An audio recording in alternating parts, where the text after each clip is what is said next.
Well, chaps, good afternoon, good evening, wherever you are, good morning, as I believe it's still morning as far as the United States goes. And last night, sadly, the American cases of coronavirus crept past 1 million. Well, I say crept past. Russia's also coming on quite strong at the moment, and it'll be interesting to see whether they report their numbers accurately. Iran is quite hefty still, and yeah, there you go.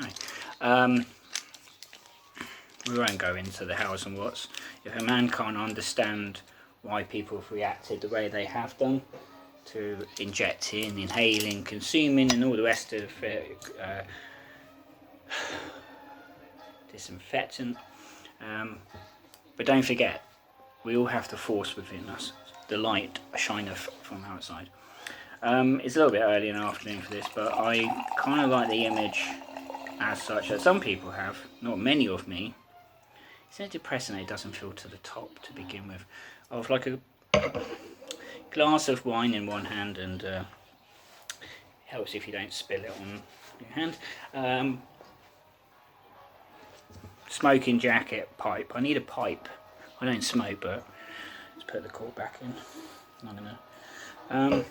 Today is the customary anniversary, if that's a word, of sorry, something on my phone, of The Office. 6 weeks. Tremendous. Better than that plonk I got from bloody Sainsbury's, honestly. £5 worth it in the end.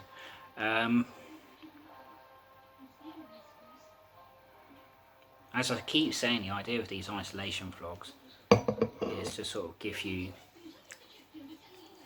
idea of how thought processes work in with mental health, and I'm not feeling it today.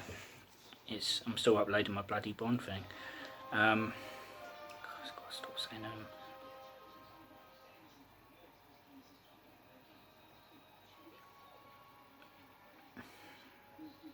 you deal with it as best as you can, I suppose.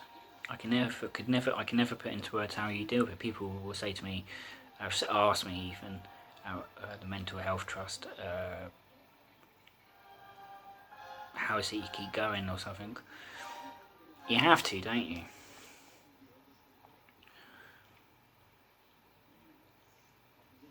But it's now reached a point where I don't like the idea of going out of the flat, or at least being with people. And the past few days, I don't know if it's just because of anxiety and coffee, I only have to do the slightest thing and I'm struggling for breath, like even doing these videos. Like the idea of talking at a reasonable pace just makes me out of breath. And Mum dumps off cases of Dr. Pepper, and I carry them upstairs and I'm out of breath. The Times newspaper said yesterday we could not be out. Well, experts say that it will take until 2023 for the economy to return to normal. Other experts say that the virus is with us for at least another year, and it's going to be, isn't it? Now, if you flip through the blog earlier, because as I said, the 2 minute companion piece, I found myself writing about the sweating sickness, which first came into England around about 1485, and the last recorded case was in 1551, and it usually came on strong in the autumn and winter, and it claimed a fair few people, as you might appreciate, rich and poor, famous and not so famous. One of the most high-profile cases, you might say, was a chap called Prince Arthur, aka Prince of Wales, the immediate heir to the throne of King Henry VII, the patriarch of the Tudor dynasty.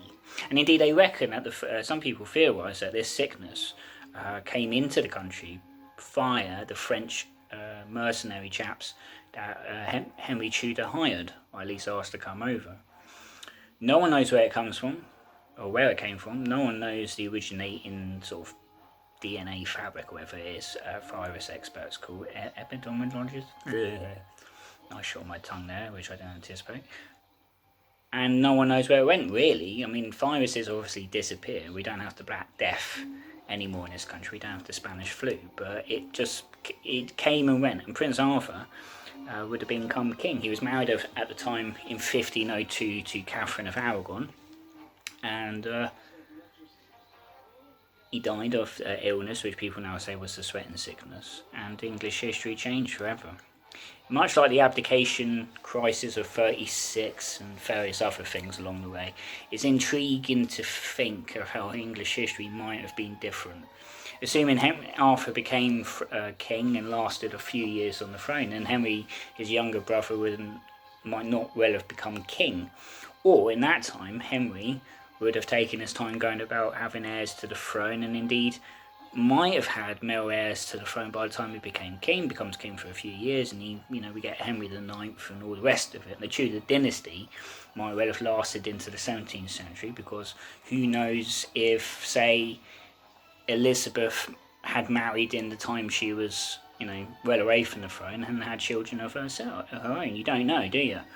And that's the wonderful thing about history, is that there's many roads not taken. And the sweating sickness, the point I'm trying to make, is that we had to learn to live with it, I'd imagine. It was an epidemic. It seems to have been confined to England, though. I think it went overseas a couple of times, but it was not as bad as Spanish flu, Black Death, SARS, maybe, all this nonsense. And I'm not trying to trivialise, but you're facing a very real possibility now of losing a job. I'm technically still a tour guide, even if I haven't done any guiding in a month. And in the 6 weeks to the day, I've not seen London. Does it matter? It does when you kind of rely on London on days off to sort of just take your mind off things. I'm starting to get very, very concerned that sooner or later, those idiot kids who egged my flat and banged on my door and, caused general nuisance around the neighbourhood are going to come back and pick on me again. Now, admittedly, they hadn't after they egged the flat up to when lockdown started, which was about a month, because I think they did the flat on the 10th of February. And it's little things, there'll be people maybe watching this that will laugh and snigger and say all nasty things or think it. But, not all of us are normal. I don't think there is a word called normal for a person, really. I mean, it's like I said about these dating apps. Apparently a lot of them are fake profiles. I actually googled how to spot a fake Tinder profile. And apparently a fake profile largely includes no biography, possibly a link. The only thing that is there is a link to the Instagram account, and it sometimes will have a website on the photo, which so far I found fuckbuddy.net and something else involving what, and everyone just a lot of people to me seem artificial. It sounds awful. I don't pretend, by the way, to be a good looking chap. I don't think I am by any stretch of the imagination, but it just, when I was little I had ideas, many ideas. I have too much of an overactive mind, and I just thought you went through certain phases in life, you reach your adulthood, you get married, and people my age, some of whom I know, or knew at school, have either married or at least had kids, and have settled.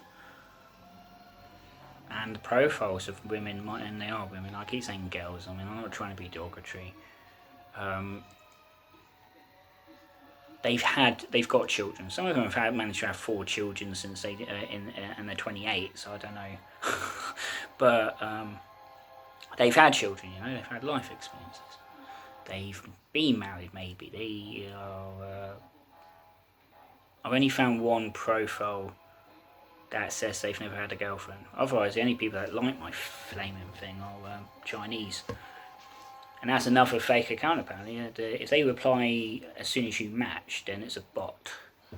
I might just do what these internet YouTube people I've been following this past week do, and that is just wind them up, talk about absolute shit like I'm doing now. 9 minutes.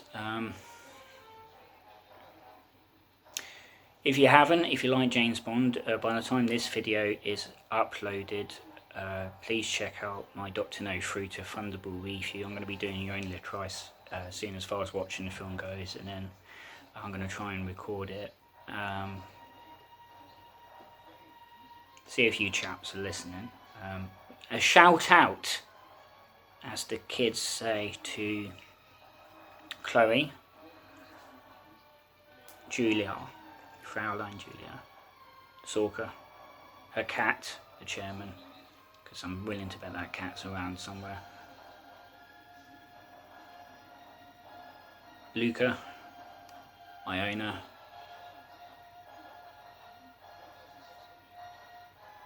and indeed to my M&S chums, Jess, Emma, Shah, Megan,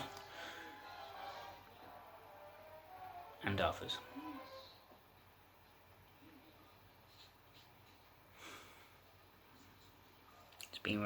Before we go, it's been raining steadily all day. Thank God we've got rain at last. That'll keep people away from the fields and that. But there's a very serious minor crime problem in this stupid town, like there is probably in most stupid towns. The police know where the drug dealing's happening. Don't seem to be going after them, not on the surface anyway. They keep going to the Edinburgh playing field to find, after reports of kids. The kids run away. And the police go, oh well, we came here, and they keep taking pictures on Facebook of these little shits running away. But how can I forget? On Thursday, the RAF, I believe, is still doing the fly past despite the Department of Transport's best efforts. Flipping DOT. Flying past, I believe, of the Battle of Britain Memorial Flight Spitfires for Captain Tom Moore, who raised 29 million, I think they're saying, pounds for the NHS, because he's turning 100 on Thursday, and it's a toast to the glass for a chap who has served his country once already during the awful Burma campaign, and is serving his country once again. And that is a measure of a man of his generation, I think, but also a measure of this country, what it was and what it can be again, and is. Britain exists on more than one level, and as he's in Bedfordshire and I'm in Buckinghamshire, hopefully I'll be able to see him if the weather's good.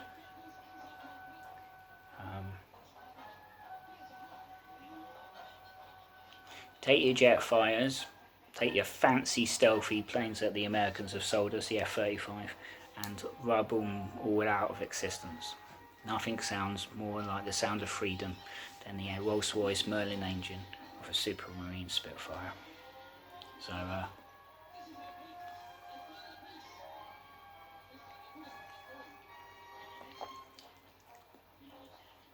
you probably heard me swallow. I didn't realise that people can. This picks up a lot. So, chin chin.